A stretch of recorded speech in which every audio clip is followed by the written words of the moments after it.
Hello, I am downstairs, which can only mean one thing, and that is we are going to talk about the big terrarium. So this is a terrarium update video.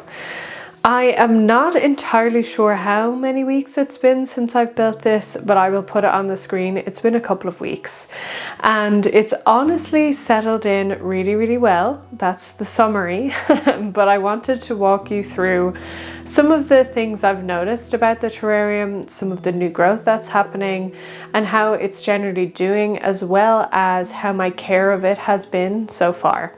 A little while ago, I made a part 1 and a part 2 videos on how I built this terrarium. 1 to do with kind of the substrate and the structure, and 2 to be with the planting and all of that. And those will be linked in the description of this video if you want to go and watch those first to get a background on everything and where we are. This is the update to those 2 videos. Before we get into it, I will just ask if you could please like, comment, subscribe, or interact with this video in whatever way that you feel that you want to. This just lets me know which content you're really enjoying, and it really helps my channel move forward. So this is the current view of the terrarium and how it's looking. It honestly, there's been new growth already throughout most of the plants, and it already looks like it's filled out a lot more. So before I get into showing you the new growth that has happened, I want to talk about how I've been caring for it so far. So all I've done is, with the watering, I've watered it in around every 2 weeks, which has only been, I think, maybe twice so far. So basically what I've done is I've taken a watering can and I've kind of lightly watered all through the substrate. Like, I'm talking, I start at the edge and I'll just lightly pour the water over the entire thing. I'm not watering like specifically where the plants exactly are. I want to water the entire thing when I water it.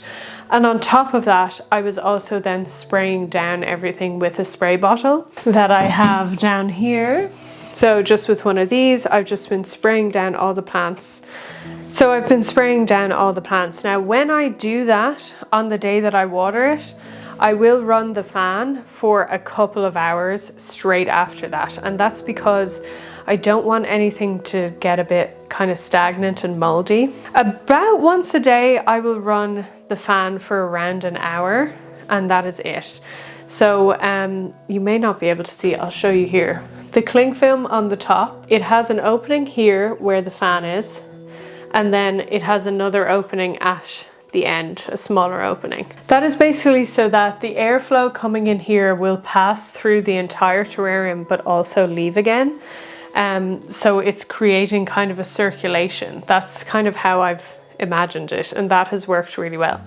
So yeah, once a day I run it for about an hour, but after I water it, I run it for a couple of hours just to make sure the surfaces of the leaves are dry, etc. And then I find that, you know, the humidity will build itself up again because the substrate has been wet, and obviously at night and all of that, it does keep in the humidity, as you can even see actually.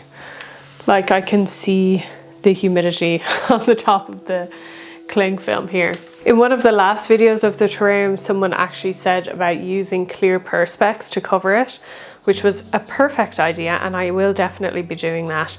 I just have to figure out where I'm going to get it and size it and stuff. But for now, the cling film is working because I do still need these 2 gaps, but I think it will be pretty easy and will look a lot better. So yeah, that's kind of all the care that's been happening. The light is on a timer. It's actually my old turtle lamp, so the light in there has UV, but it also has a little bit of heat, which I think has actually been quite a positive thing. I've been careful to leave it far enough away from the cling film, just in case. So that's on a timer. It turns on about 9 AM every day and turns off at about 7:30, 8 PM every day. So it's a good long level of light. and the plants have reacted pretty well to that, so I haven't changed it. So the only other thing that I did care-wise, so yes, I did put some springtails in here. I tried to seed it with springtails. I don't know if that population has been successful or not. I haven't seen any. Now, that doesn't mean that they're definitely gone. They could just be working up their population. But because I don't have any other insects here to kind of aerate the soil and stuff, what I did last time when I watered it, I was noticing the surface of the soil started to look like it could do with a turnover. So it just looked a bit compacted. So what I did was I got a fork and I basically like agitated the surface of the soil, only up to about here. Not like the full depth, but I just agitated the soil with a fork and kind of moved it around the top of that. I think that will help with retention of water and kind of the air circulation, all of that will be good. Now, that's obviously not a long-term solution. I'm not sure if I will put an earthworm in it, or an earthworm or two, because I would be a little bit afraid about populations getting out of control and there also being a lack of food for them there. But I might consider isopods. Now, I did try isopods in my last terrarium. I took them from outside here and I put them in and they all kind of escaped. So because I have these open gaps, I don't know. However, it was a far less amount of distance to climb, but I'm not really sure how much they'd be able to climb this and come out, because there's no point in putting them in here if they're going to be constantly leaving and entering the room. So if you know anything about that, please put down in the comments below.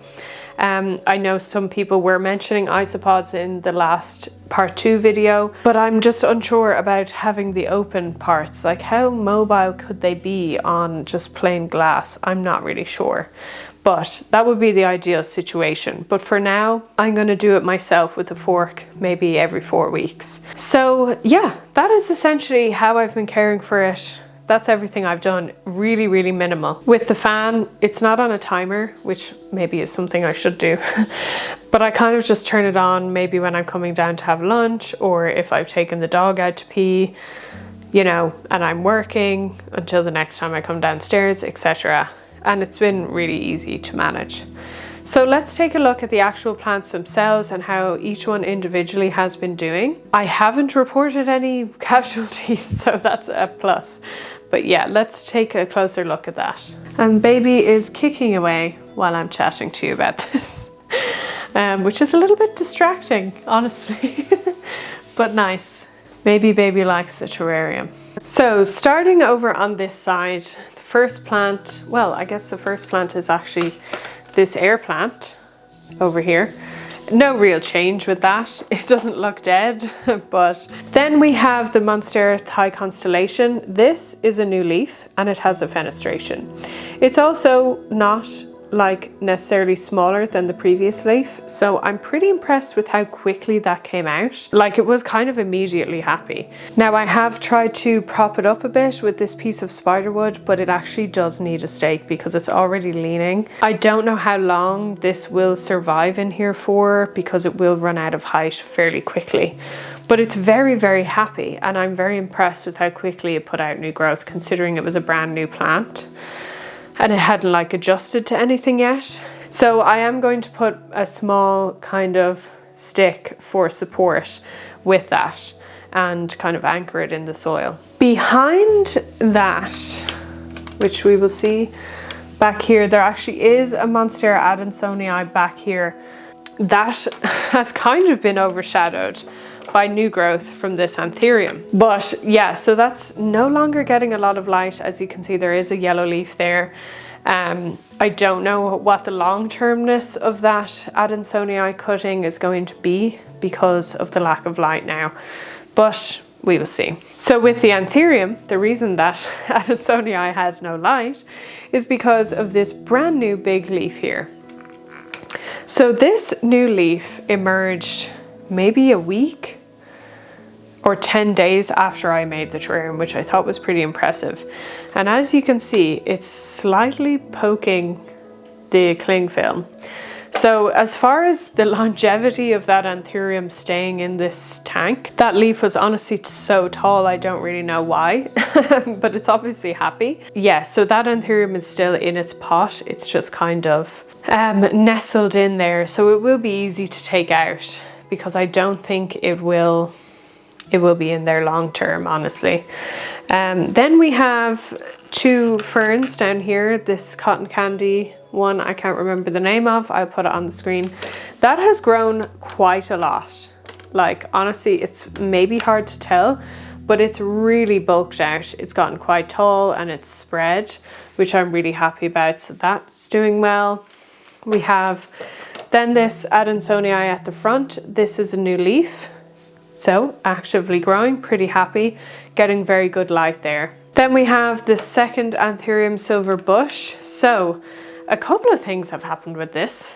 Let me show you from this angle. So this leaf here is new, and this leaf here is new and only just emerged, so it's still kind of growing in size.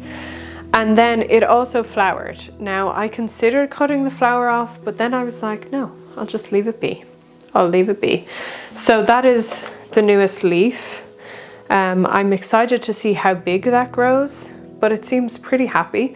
Like that's a lot of growth. I do think my anthuriums in general are quite slow growers, but that's because they're not in lovely terrariums. So that's kind of reassuring. Then we have this Maranta at the back. Oh, we have an air plant up there. There's not much to report on that. It's alive. Then we have this Maranta. I believe I've had 2 new leaves. This leaf is new, and then we have a curled up one there, but it seems pretty happy. And then this one is also new actually. Excuse my dog's pitter pattering of the feet there. Then we have this Irisine, which has grown a lot. So I'm going to try and include a clip of what that looked like when I first put it in, because it was quite small. That has been very happy. The color on the new leaves is spectacular and it's really, really nice, but I can tell from the growth habit that it will get spindly if I don't cut it back. So I am going to cut this soon because we want it to stay bushy, right? We want it to be a little bushy, and I think if I leave it as it is, it's just going to grow really tall. What else we got going on? So then we have Adansonii. This is a new leaf. I don't think that one has a new leaf. That one has a new leaf, but also had 1 yellow leaf before, which I removed because we don't have a lot of insects in there to break stuff down yet. But yeah, they're very happy. They seem quite happy, so that's great. We have some other ferns which you can't really see, but they're back here. The same cotton candy one, not growing. It's growing, but it's not growing as much, I think, because it has a lot more shade and it's a bit less central maybe. So that's interesting to see the growth difference in both of those. Maybe there's something I can do with moving some plants around it to optimize that a little bit more. And we have this Hoya 1-leaf cutting here behind the Adansonii, which I can't remember the name of. Again, pregnancy brain, so don't make me feel bad about it. I can't believe I have to film a whole houseplant tour. I'm going to forget everything. So this hasn't shown any signs of new growth, but when I was kind of agitating the soil, I was very careful around it, and it is fully rooted in. So I kind of lightly pulled on it and the roots are growing. So that's all I'm happy about. There is a tiny, if you can see, a tiny little sprout here.